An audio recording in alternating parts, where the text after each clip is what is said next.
Hello friends, in today's episode, I'm going to help you understand how to analyze sales performance. Imagine having the ability to not only meet but exceed your sales targets consistently by making data-driven decisions. By the end of this video, you'll be equipped with the tools and techniques needed to dissect your sales performance, identify opportunities for improvement, and implement changes that lead to tangible results. Ever wonder why some sales teams always seem to be a step ahead? What do they know about performance that others don't? Well, today we're going to dive into the analytical techniques that can help uncover hidden patterns, predict future trends, and fine-tune your sales strategy to perfection by first explaining why analyzing sales performance is so crucial to your company's success. Second, we will dive into how to analyze sales performance. And finally, I'll explain what to do once you analyze sales performance so you can implement trends that will actually push your business forward and upward. If you're ready, let's go.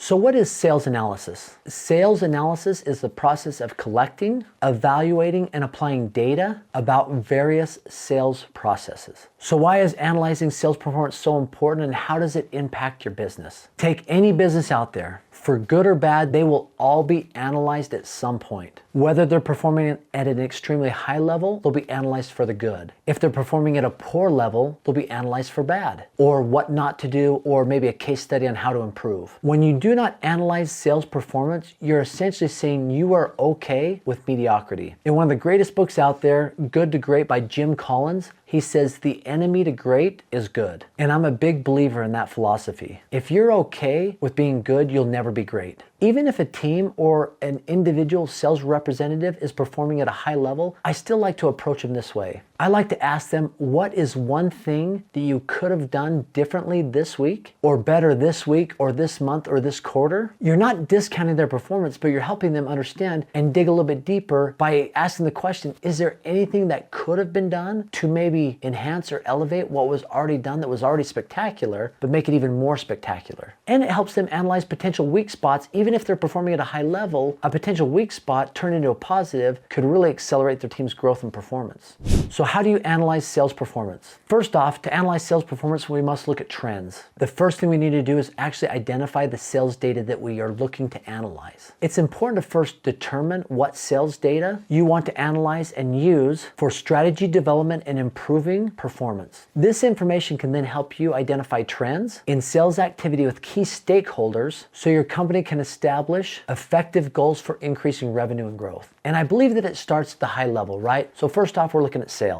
But after sales, what is it that you look at? I think you need to go on multiple levels. So after sales, we might look at conversion rates. If conversion rates aren't there, we're looking at show rates. If show rates aren't there, or they are there, we then look at the next data level down. So you're going in multiple levels to start to analyze data. So you take this group of data, which is sales, this group, which is conversion rate, this group, which is show rate, this group, which is activity that leads towards sales. And if you can take those data trends at each level, it's going to tell more of the story. I think just analyzing it at one singular level is not going to tell you the entire story, and then in turn will be more difficult to analyze and get key stakeholders on board with that. If you just say, guys, we need to improve sales, let's get after it, here's what we need to do, there's going to be so much missing from that. But if we say, hey, sales aren't where we want them to be, what do conversion rates look like? Conversion rates look okay, but could they be better? How do show rates look? Well, they definitely aren't where we need to be. So key stakeholders, what should we do to improve show rates? And ultimately, activity rate for our organization is not doing well at all. What can we do to improve that? By getting key shareholders bought in on that, that's going to make all the difference in the world to actually improve those trends and elevate overall performance.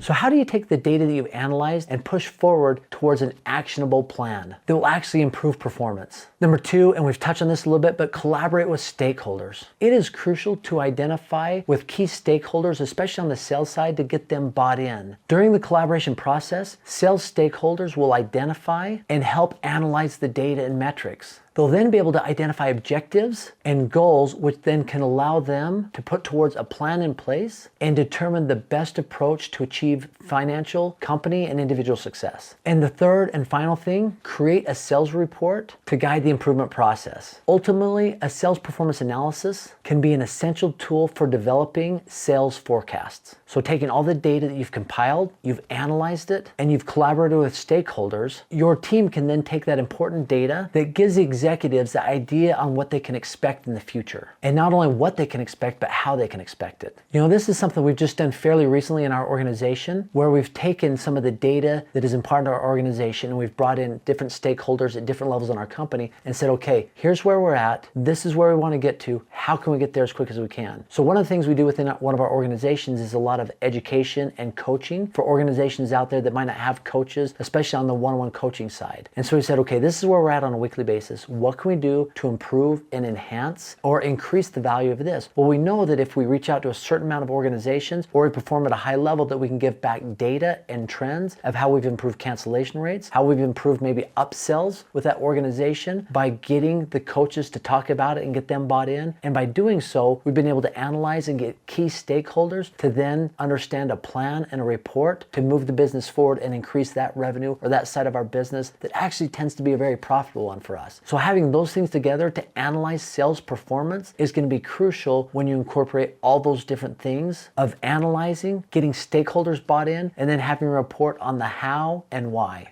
Now, these are things we've done in our organization that have made big differences and improved our sales organization, but I'd be interested in your feedback. What have you done to analyze sales performance? Please comment below. Let's engage in conversation. And as always, just for stopping by, watching the video, I've got a free gift for you. It's our 10-module sales and persuasion course. Normally it's $1,000, but it's 100% free, no obligation. All you have to do is click on the link below, aaronsalstraining.com, and by doing so, you can unlock that and have that free of charge. Once again, thanks for stopping by and visiting. Have an awesome day.